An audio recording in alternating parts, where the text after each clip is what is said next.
Hello everyone, welcome to डोरा bye family. आज का हमारा टॉपिक है मैट्रिक प्रॉपर्टीज ऑफ सब स्पेस इन मैट्रिक स्पेस। आज हम मैट्रिक प्रॉपर्टीज देखेंगे सब स्पेस में।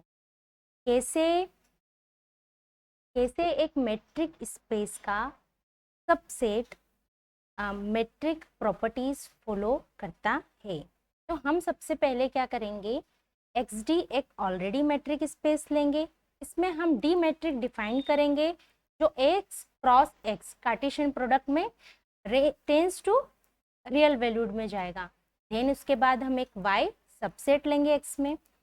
देन हम इसी d से एक इंड्यूस मैट्रिक लेंगे, और ये जो हमने इंड्यूस मैट्रिक लिया है, जो कि इसका रिस्ट्रिक्शन क्या रहेगा कि ये किस पे फॉलो होगा, सिर्फ y के कार्टेशियन प्रोडक्ट पे।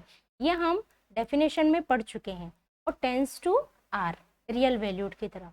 देन हम डिफाइन करते हैं इसको, डिफाइंड बाय डी स्टार। देखिए, हम जो इंड्यूस मैट्रिक है डी स्टार ले सकते हैं, डी वाई ले सकते हैं।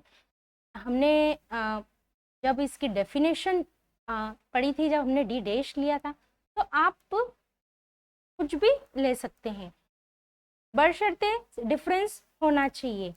जो भी आप रियल मैट्रिक ले रहे हो और उससे इंड्यूस मैट्रिक में डिफरेंस होना चाहिए।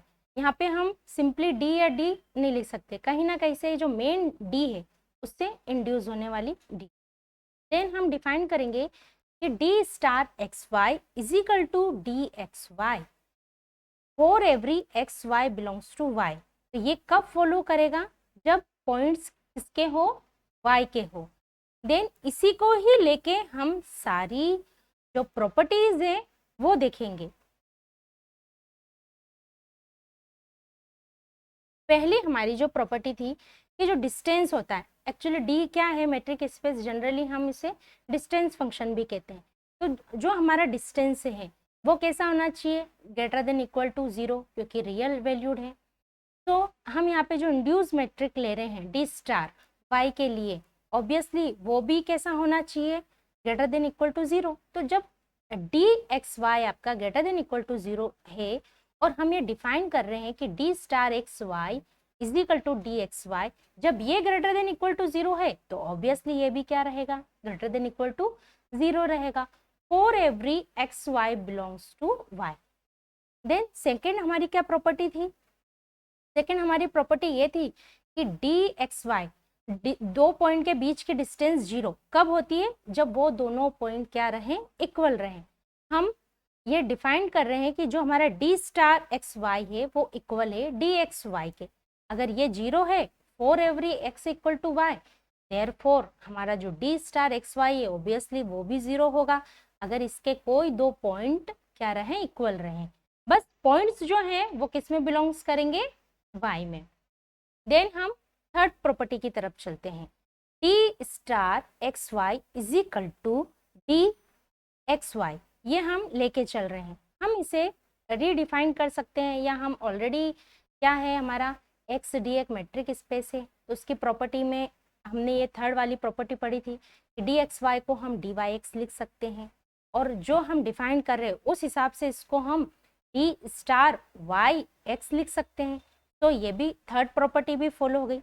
फोर्थ है हमारी ट्रायंगल इनइक्वलिटी। ट्रायंगल इनइक्वलिटी क्या कहता है, किसी भी दो पॉइंट की डिस्टेंस या कोई दो डिस्टेंस लें, वो हमेशा थर्ड डिस्टेंस से क्या रहेगी, ग्रेटर रहेगी।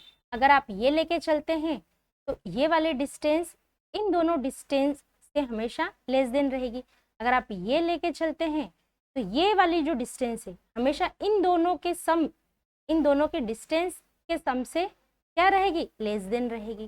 तो हम एक कंसिडर करते हैं कि D star x z equal to D x z, इस तरह हम लिख सकते हैं। देन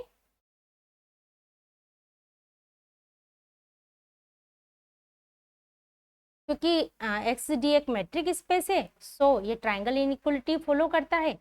तो हमने क्या किया, d x z less than equal to D x y plus d y Z.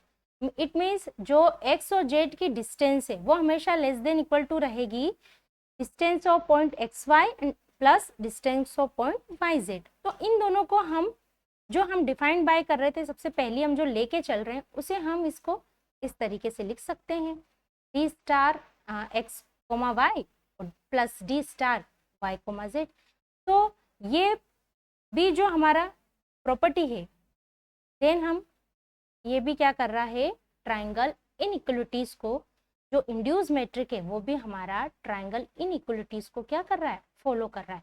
Therefore we can say Y is a subspace of X with induced metric D star। क्योंकि हम मैट्रिक क्या कर रहे हैं हम डी मैट्रिक से को induce करके हम किस पे अप्लाई कर रहे हैं Y पे अप्लाई कर रहे हैं डी, इसलिए इसको इंड्यूस मैट्रिक भी कहा जाता है। चलिए हम एक एग्जांपल लेते हैं।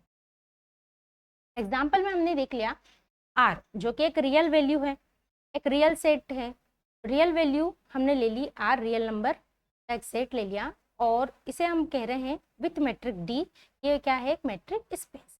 और हम डिफाइन कर रहे हैं कि D जो है R cross R tends to R, ये हमने इसकी मैपिंग कर दी।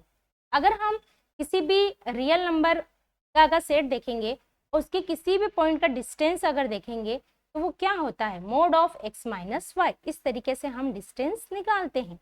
अब हमने ले लिया एक रेशनल नंबर का सेट जो कि क्या है सबसेट है R का। अब हमने इसमें D स्टार एक मैट्रिक्स इंड्यूस कर ली है। हम चाहें तो इसे D स्टार की जगह हम चाहें तो DQ या आप कुछ भी इस तरीके से DQ या जो भी आपको लगे सिंबल आप ले सकते हैं, बस इससे डिफरेंट होना चाहिए। तो हमने ले लिया D स्टार मैपिंग कर ली Q क्रॉस Q में टेंस टू R। अब हम डिफाइन कर रहे हैं defined by D star x Y is equal to D x y और every x Y belongs to Q। Then हम इसको इस तरह लिख देंगे mod of x minus Y.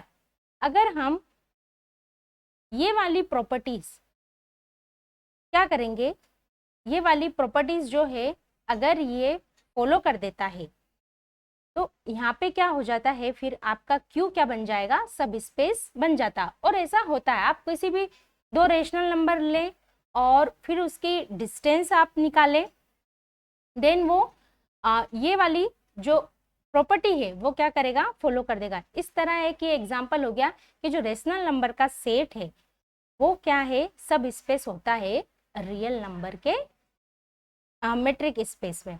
तो इसको मैं सब स्पेस कह देंगे Q को और R को। इस तरीके से हम बहुत सारे जो सेट उन डिफाइंड रहते हैं उस तरीके से हम क्या कर सकते हैं कि जैसे ये रियल नंबर का है इसका एक सबसेट है, उस प्रकार से इसमें मैट्रिक इंड्यूस करके हम क्या कर सकते हैं इससे बना सकते हैं अपना एक सब स्पेस इसको बना सकते हैं अगर वो ये वाली जो चीज़ है फॉलो करे कि D star x Y is equal to D x y. Thanks for watching.